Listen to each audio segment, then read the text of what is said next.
నీటి నిల్వ ప్రదేశాల్లో దోమల వల్ల డెంగ్యూ, మలేరియా ప్రజలు జాగ్రత్తగా ఉండాలి. జిల్లా వైద్య ఆరోగ్య శాఖ ఉప వైద్యాధికారి డాక్టర్ ఎన్ శ్రీనివాస్. ప్రస్తుతం కురుస్తున్న వర్షాల నేపథ్యంలో సీజనల్ వ్యాధులు ప్రబలుతున్న సందర్భంగా నీటి నిల్వ ఉన్న ప్రదేశాల్లో దోమలు, లార్వా పెరిగి డెంగ్యూ, మలేరియా లాంటి వ్యాధులకు కారణమవుతుందని జిల్లా వైద్య ఆరోగ్య శాఖ ఉప వైద్యాధికారి డాక్టర్ ఎన్ శ్రీనివాస్ అన్నారు. జగిత్యాల జిల్లాలోని పలు ప్రాంతాల్లో వైద్య ఆరోగ్య శాఖ సిబ్బందితో పాటు తాను స్వయంగా ఆయా గ్రామాల్లో పర్యటిస్తూ నీటి నిల్వ ఉన్న ప్రాంతాలను గుర్తించడంతో పాటుగా నీటి తొట్టెలు, కుంటలు, మురికి నీరు ఉన్న ప్రాంతాలను పరిశీలించి వెంటనే వాటిని తొలగించే ప్రయత్నం చేస్తున్నామని, ఇందుకు సంబంధించి ఆయా గ్రామ పంచాయతీల్లో పారిశుద్ధ్య నిర్వహణపై అక్కడి సిబ్బందికి తమ వంతుగా వివరిస్తున్నామని డాక్టర్ ఎన్ శ్రీనివాస్ మంగళవారం మధ్యాహ్నం 4:30 గంటల ప్రాంతాల్లో ఒక ప్రకటనలో తెలిపారు.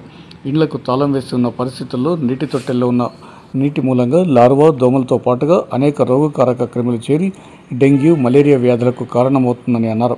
ప్రజలు అప్రమత్తంగా ఉండాలని సందర్భంగా కోరారు. నీటి తొట్టెల్లో ఉన్న నీటిని తొలగించడంతో పాటు మురికి కాలువల పారిశుద్ధ్యం పట్ల ప్రత్యేక శ్రద్ధ వహించాలని, తద్వారా సీజనల్ వ్యాధుల నుండి డెంగ్యూ, మలేరియా లాంటి ప్రాణాంతక వ్యాధుల నుండి రక్షణ కలుగుతుందని ఆయన ఈ సందర్భంగా తన ప్రకటనలో ప్రజలకు సూచించారు. లార్వల్ సర్వేలెన్స్లో భాగంగా అన్ని కంటైనర్స్ని విలేజ్లో చూడడం జరుగుతుంది. ఇప్పుడు మీరు చూడొచ్చు, ఇక్కడ ఇది ఎవరు లేరు, ఇంట్లో లాకేషన్ ఉంది. కానీ ఒక గోళంలో చూడొచ్చు మీరు, అన్ని స్టేజెస్ ఆఫ్ మస్కిటోస్ ఉన్నాయి. లార్వా ఉంది, ప్యూపా ఉంది, ఈవెన్ అడల్ట్ మస్కిటోస్ కూడా ఎగురుతూ ఉంది.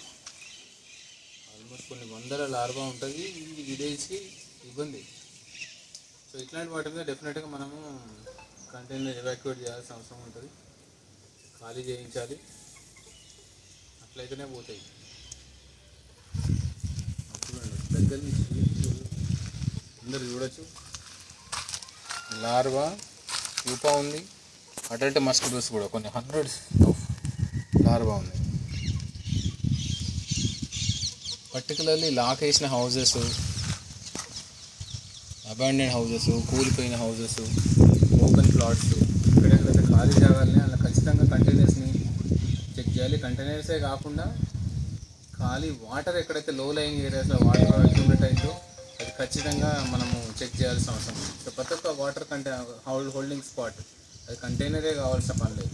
ఎక్కడెక్కడ వాటర్ అయితే అన్ని చిన్న చిన్న స్పేస్ని కూడా మనం చెక్ చేయాల్సిన అవసరం ఉంది. అట్లా చెక్ చేస్తేనే ఇవన్నీ మనం కంటైన్ చేయగలుగుతాం. లేకపోతే ఆల్మోస్ట్ ఒక చిన్న ఊళ్ళో 200-300 మీటర్స్ ఊళ్ళో ఈ గోళం కూడా సరిపోతుంది మనకు.